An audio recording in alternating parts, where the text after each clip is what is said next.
Salut à tous, c'est Vincent, vous êtes sur Vincent Quête. Aujourd'hui on se donne 3 minutes pour comprendre les internationaux de France, grand chelem de tennis qu'on connaît mieux sous le nom du stade qui les accueille, Roland Garros.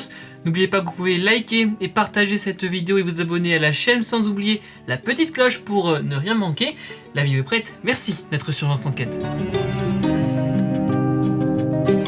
Cette année, la 121e édition des internationaux de France se déroule du 16 mai au 5 juin à Paris, à la Porte d'Auteuil, c'est dans le 16e arrondissement, dans le stade Roland Garros. Retour dans cette vidéo sur l'histoire de cette compétition. Tout commence en 1891 avec un premier tournoi, les championnats de France sur terre battue. Ça ne concerne donc que les Français ou les quelques étrangers inscrits dans les clubs français, et ils sont amateurs pour la grande majorité à l'époque. Ça ne se déroule pas à Roland Garros mais dans 3 lieux de sport en alternance. Les femmes commencent à participer à cette compétition en 1897. Petite parenthèse sur ce qui fait aussi Roland Garros, la terre battue. On voit tous cette couleur brique, mais ce n'est en fait que la partie émergée de l'iceberg, car la terre battue c'est environ 80 cm d'épaisseur, dont seulement 2 mm de briques pilées ocre en surface.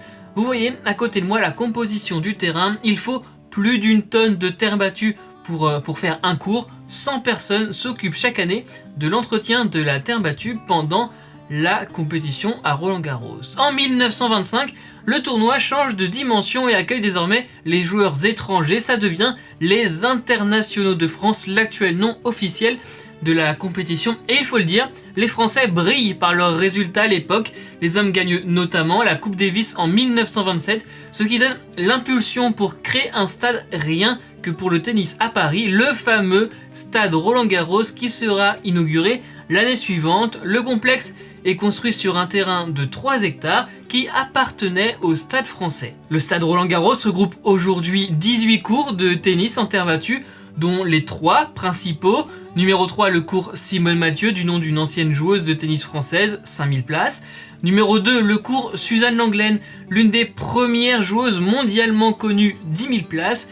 Et numéro 1, le cours central, le cours Philippe Chatrier et ses 15 000 places. Philippe Chatrier, le nom de l'ancien dirigeant de la Fédération française et de la Fédération internationale de tennis. Mais pourquoi nommer ce stade Roland Garros? Loin du tennis, mais grand sportif, il était en fait un pionnier de l'aviation né à La Réunion en 1888.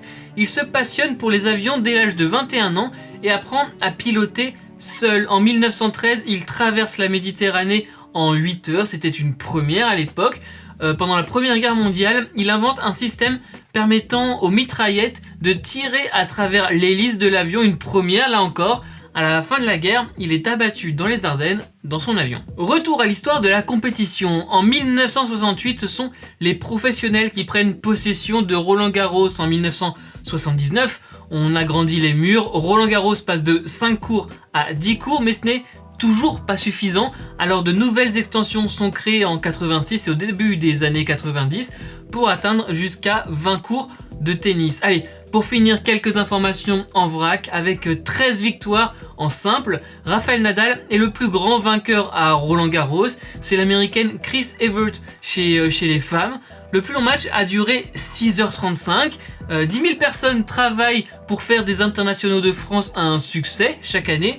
Environ 65 000 balles sont utilisées durant le tournoi et environ 1 tonne de bananes. Oui, vous avez bien entendu, la banane, un fruit très apprécié des joueurs de tennis. C'est donc la fin de cette vidéo. Merci les amis d'avoir été au rendez-vous. On s'abonne, on like, on partage. Je vous retrouve chaque semaine avec des vidéos inédites. J'espère que vous serez là. Sur les réseaux sociaux, c'est @VincentQuête. On se parle quand vous voulez. Surtout, n'oubliez pas, soyez heureux, restez curieux.